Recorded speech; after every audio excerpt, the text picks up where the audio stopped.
Literal na kaliwat kanang mga barko ng China ang naispatan sa magkakaiwalay na lugar at oras nitong nagdaang 2 araw. 2 sasakyang pandigma ng People's Liberation Army ang nagparamdam sa multilateral maritime exercises ng balikatan drills na isinasagawa sa West Philippine Sea.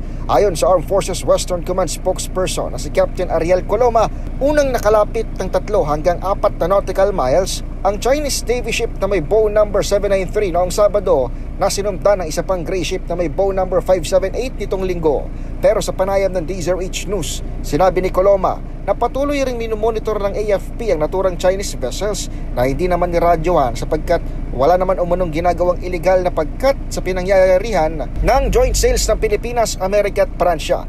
Bukod sa balikatan sa kanluran, ibinunyag naman ni AFP Public Affairs Office Chief Colonel Cerces Trinidad na isang research vessel ang ilang araw nang naglalayag sa kargatang malapit sa Catanduanes.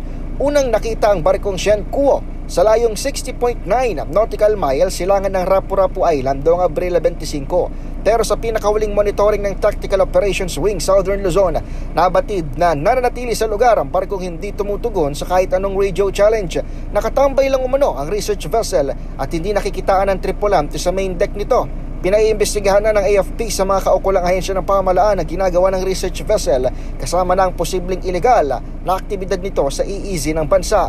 Matatandaang kamakailan lamang inalerto ng independent maritime analyst na si Ray Powell ang publiko sa umano'y presensya ng China sa Benham Rice na matatagpuan sa Philippine Sea, sakop ng Pacific Ocean, malapit sa katubigan ng Catanduanes.